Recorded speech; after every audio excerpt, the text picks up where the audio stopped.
Continuing on with the topic of artificial intelligence, and my subtitle is Uncertainty and Discernment.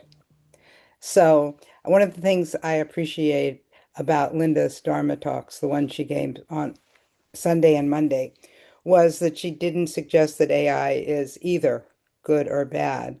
Instead, she invites us to become curious about our relationship with it.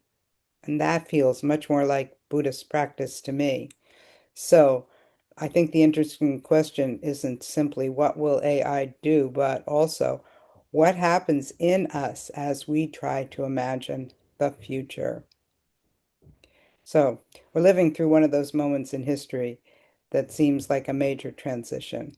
And whether we like it or not, AI is already changing our lives, and it will continue.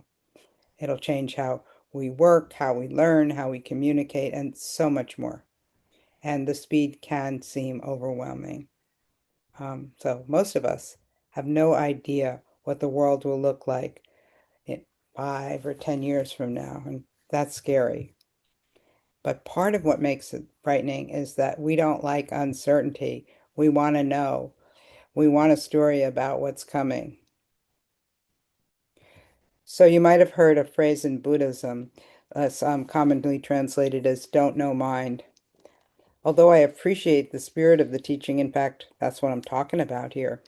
I'm not completely comfortable with the wording because when I hear like this wording, "don't know mind," I imagine some special state that experienced meditators eventually acquire, as though after enough years of practice, a magical don't know mind appears and uncertainty becomes easy.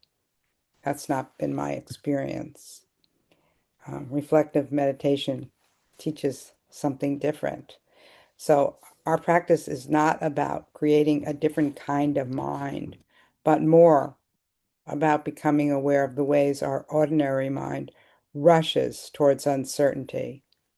We notice ourselves predicting the future, and those predictions can quickly harden into perceiving them as facts. So, that's what reflective meditation has always been about for me. Not eliminating thought, of course, but loosening the grip of certainty, loosening rigid conclusions, really making room for curiosity.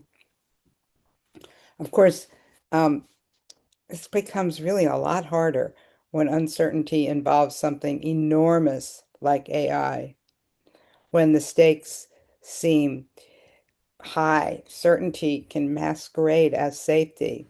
I can convince myself that I really know what's going to happen. Maybe I can prepare for it. Maybe I can brace myself.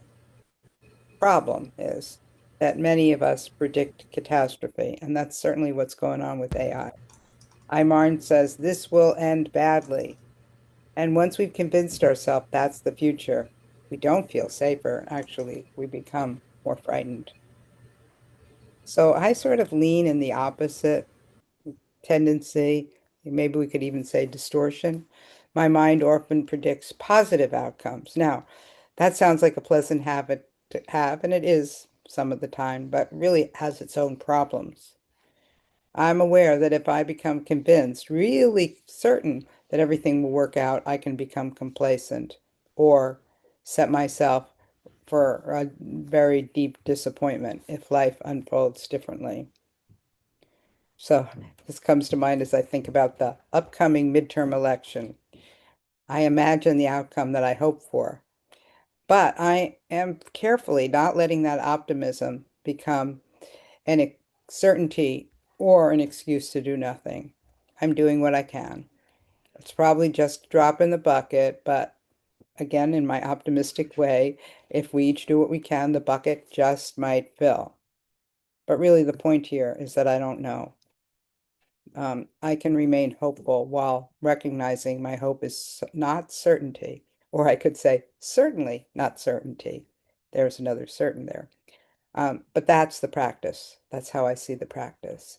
Hope without certainty, action without guarantees. So really, here I'm talking out the middle way again. Often we talk about the middle way. Um, and so, it can be seen as avoiding extremes, and also avoiding the extremes of certainty. AI will not be the salvation of humanity or the destruction of civilization.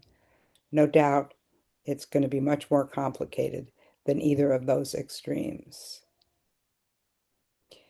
Many people believe AI will eliminate countless jobs. I've heard psychotherapists, the profession I'm in, worry that AI will eventually replace therapists, but I find myself leaning in a different direction. Maybe psychotherapy will be even more needed. As technology advances, people may hunger for genuine human presence, for the kind of empathy that is felt rather than simulated. After all, it's all in the name, right? Artificial intelligence. It's artificial. And so as is the perception that it can replicate presence. But this is just my prediction. I don't know. The truth is probably somewhere between extremes. AI will eliminate some jobs, and it will probably create others we can't yet imagine. It will make certain aspects of the helping professions easier. I can already see that's happened.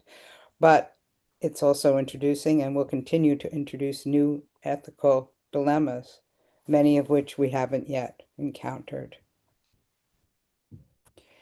So, the middle way doesn't require us to know where the balance will end up, but rather to stay awake, to notice both opportunities and dangers, and to remain flexible as conditions change. But as I reflect on AI, what concerns me most isn't the technology itself, it's ethics. Because every powerful tool magnifies human intention. Used carelessly, AI will spread misinformation, manipulate people, replace genuine relationship with imitation, or amplify harm in many other ways. But maybe the opposite is true. Maybe people committed to compassion, wisdom, and ethics now have another powerful tool in their hands. That's why I value our sanghas so much, because we keep showing up in large part because we want to cause less harm. We want to become people who respond more thoughtfully, more compassionately, more ethically. And I think those qualities will matter even more in the age of AI, or in this age of AI. So, I'm going to admit that I use AI while preparing these talks.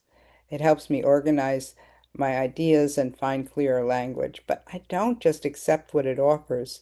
I read through it with discernment. I make lots of changes because AI can generate words, but it cannot replace discernment. That still belongs to us. AI cannot respond ethically. That belongs to us. And AI cannot respond with genuine empathy. That still belongs to us.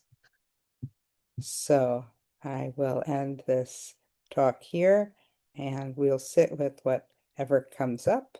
I don't think there's anyone new here that